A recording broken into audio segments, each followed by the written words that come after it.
비 내리는 인천공항 유리문을 밀고 들어오는 한 남자의 그림자가 길게 늘어졌다. 어깨 위로 묵직한 코트, 한 손엔 낡은 가죽 가방, 그리고 다른 손엔 손때 묻은 편지 한 장. 그는 멈춰서서 구겨진 봉투 위 글자를 천천히 더듬었다. 당신이 내 아빠 맞아요? 그 한 문장에 그의 심장이 묘하게 쪼여왔다. 마리. 20해 전 세상의 모든 비치던 이름이었다. 공항 안내방송이 흘러나왔다. 귀국하신 승객 여러분, 수속 카운터는 좌측에 있습니다. 그는 고개를 들었다. 유리창 너머로 서울 하늘이 회색빛으로 깔려 있었다. 돌아왔구나 결국. 그의 이름은 강민보. 화가 그리고 오래전 한 여자의 남편이자 지금은 서류 한 장으로 딸의 존재를 다시 마주한 남자였다. 그는 주머니 속에서 또 다른 서류를 꺼냈다. 의학 용어로 가득한 문서의 제목은 이랬다. 환자명 강민보 진단 무정자증 AGOSPERMIA. 무정자증. 그는 스스로에게 말하듯 중얼거렸다. 그런데 어떻게 아이가 태어난 거지? 서울 도심 24시 편의점. 새벽 2시 반. 하얀 조명 아래 마리는 계산대를 정리하며 하품을 했다. 오늘도 끝이 없네. 인턴 끝나고 바로 알바라니 내가 미쳤지. 유리문에 부딪히는 빗방울 소리가 단조롭게 이어졌다. 그때 문이 스르르 열리며 검은 후드티를 쓴 남자가 들어왔다. 시선을 피한 채 음료 하나를 집어들고 계산대 앞에 섰다. 결제 도와드릴까요? 대답이 없었다. 손님? 그 남자가 갑자기 병을 손에 쥐고 뛰었다. 잠깐, 결제 안 하셨어요. 마리는 반사적으로 문을 밀치고 뛰어나갔다. 비에 젖은 도로 신발이 미끄러졌지만 멈출 수 없었다. 서요. 거기 서요.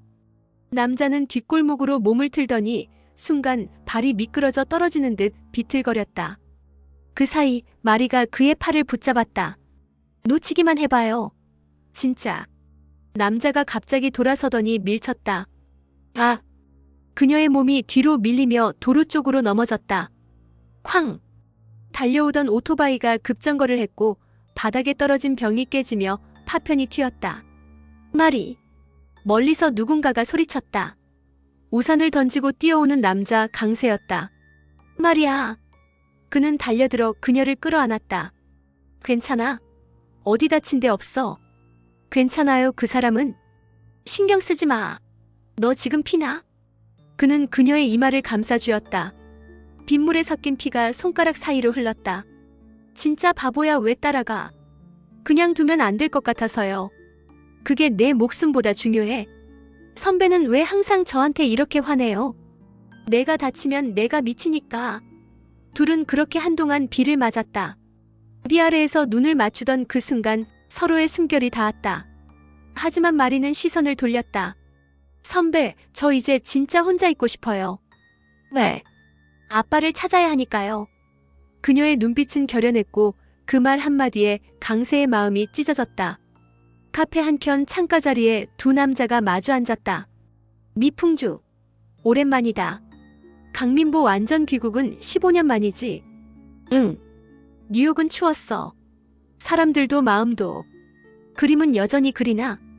이젠 붓질보다 후회가 더 많아. 후회? 그날 병원에 있었어야 했는데 나 혼자 도망쳤지. 풍주는 그를 똑바로 바라봤다. 여친은? 없지. 넌? 나는 좋은데 아직 대답을 못 들었어. 민보가 미소를 지었다. 어떻게 알았어? 너한텐 얼굴에 다 써있거든. 그 둘의 웃음 속엔 씁쓸한 공기가 맴돌았다. 하지만 풍주의 표정이 금세 진지하게 굳었다. 혹시 딸내미 있지 않았던가? 민보의 숟가락이 멈췄다. 응. 의사라면서. 그래. 그럼 계엄 얘기요?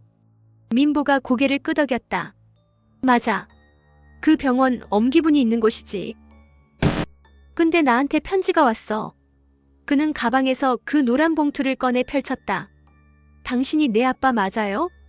풍주의 눈이 흔들렸다. 마리. 그래. 강마리. 그 애가 자랐구나. 민보는 커피잔을 내려놓으며 말했다. 근데 웃긴 게 뭔지 알아? 그때 시술 받을 때 난 무정자증 판정이었어. 뭐? 의사 말로는 절대 아이를 가질 수 없다고 했는데. 그런데 그 애가 생겼어. 풍주의 손이 잠시 떨렸다. 무정자증? 그래서 이제 와서 묻고 싶더라. 도대체 그 병원에서 무슨 일이 있었던 건지. 풍주는 말을 잃었다.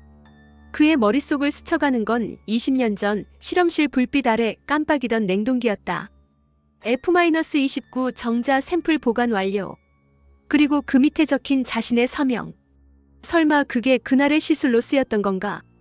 풍주는 입술을 깨물었다. 민보가 묻는다. 풍주, 나한테 숨기는 거 있어? 없어. 그의 대답은 망설임으로 얼룩졌다. 밤이 깊어가고 병원 옥상. 강세는 젖은 머리를 쓸어 올리며 하늘을 올려다봤다. 마리의 이름이 머릿속을 떠나지 않았다.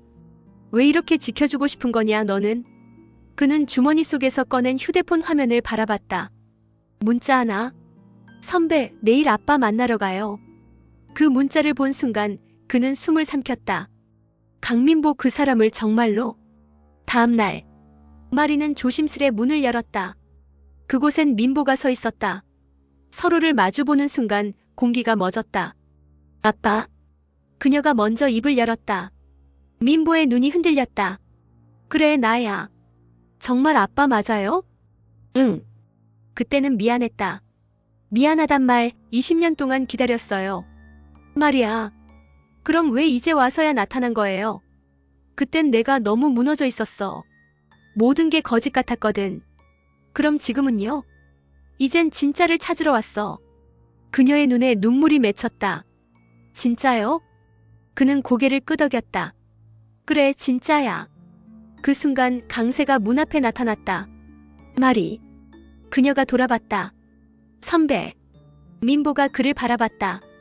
이 사람은 같은 병원에서 일하는 선배예요. 강세는 잠시 숨을 고르며 말했다. 실례합니다. 강세입니다. 민보의 표정이 굳었다. 그래요. 당신이 그 강세씨군요. 우리 딸 대신 지켜줘서 고맙습니다. 아니에요. 딸. 그 단어에 마리는 잠시 눈을 내리깔았다. 공기가 무겁게 가라앉은 그 순간 전화벨이 울렸다. 풍주였다. 민보, 지금 병원 쪽에서 얘기가 나왔어. 무슨 얘기? 그날 시술 기록, 누군가 열람했대. 뭐라고? 그리고 진기식이 움직이고 있어. 민보의 표정이 굳었다. 진기식? 그자가 마리를 이용하려고 해. 조심해. 민보가 전화를 끊자마자 마리가 불안한 눈으로 물었다. 무슨 일이에요? 아무 일도 아니야. 아빠가 다 해결할게. 그 말 믿어도 돼요? 믿어야지. 아빠니까. 밤. 병원 근처 골목 어둠 속에서 한 남자가 담배를 꺼내 물었다.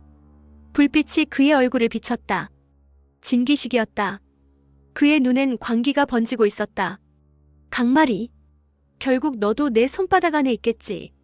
그는 휴대폰을 꺼내 누군가에게 전화를 걸었다. 녹화는 준비됐죠? 예, 과장님. 내일 기자회견 생중계 들어갑니다. 좋아. 진실은 언제나 내가 정하는 거야. 그 시각 민보는 창가에 앉아 딸의 사진을 바라보고 있었다. 마리야, 이제야 보게 돼서 미안하다. 그는 창밖으로 내리는 비를 바라보며 중얼거렸다. 하지만 이번엔 절대 놓치지 않을 거야. 그의 얼굴을 스치는 빛, 그 뒤편에서 문이 조용히 열렸다. 풍주였다. 민보. 풍주 왜 왔어? 이건 내가 알아야 할 일이라서. 그는 조용히 서류 한 장을 꺼냈다. 민보가 받아들자 그곳엔 낯익은 글자가 적혀 있었다. 시술 코드 F-29 제공자 이풍주. 민보의 손이 멈췄다. 이게 뭐야? 그날 그 실험. 나도 거기 있었어. 설마. 가능성은 있어. 그럼 그 애가. 그래.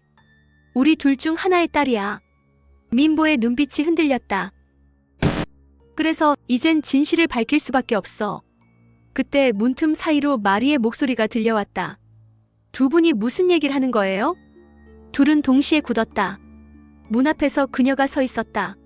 아빠 무슨 소리예요? 민보는 아무 말도 하지 못했다. 풍주도 고개를 숙였다. 설마. 그녀는 미세하게 떨리는 목소리로 말했다.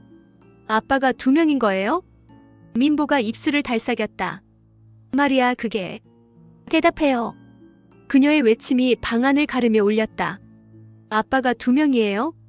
민보의 눈가에 눈물이 번졌다. 미안하다. 그녀는 뒤로 한 걸음 물러났다. 그럼 나는 뭐예요? 누구의 딸이에요? 누구의 피가 제 몸에 있는 건데요? 말이. 아빠, 그럼 왜 이제 와서 나타났어요? 왜 다들 진실을 숨긴 거예요? 너를 지키려고. 거짓말. 그녀의 외침이 벽에 부딪혀 메아리 쳤다. 이 세상에서 날 지킨 사람은 아무도 없었어요. 그녀는 문을 밀치고 뛰쳐나갔다. 비 내리는 밤거리. 마리는 숨이 차오르도록 달렸다. 비에 젖은 머리카락이 얼굴에 붙었다. 그녀는 주저앉아 울었다. 누구의 딸이든 상관없어. 이제부터는 내 인생은 내가 결정할 거야. 그때 뒤에서 마리아. 강세의 목소리가 들려왔다. 그녀가 돌아봤다. 그는 우산도 없이 달려오고 있었다. 괜찮아? 괜찮아요. 거짓말. 진짜 괜찮아요, 선배. 너 지금 울잖아. 그녀는 고개를 숙였다. 선배, 사람은요, 누굴 사랑하기 전에 자기 자신을 먼저 믿어야 하는 것 같아요. 그래. 그럼 나는 믿을게. 내가 다시 웃을 수 있다는 걸. 그의 말에 그녀는 눈을 감았다. 비가 그치고 있었다. 멀리서 번개가 잠시 하늘을 가르며 마리의 얼굴을 비쳤다. 그녀의 표정엔 단단한 결심이 담겨 있었다. 비로소 아버지를 만났지만 세상은 아직 그 진실을 용납하지 않았다. 그녀는 더 이상 누구의 딸이 아니라 스스로 선택한 인생의 주인공으로 거듭난다. 그리고 그날 새벽 또 한 통의 편지가 도착한다. 너의 탄생엔 아직 한 명의 이름이 남아있다.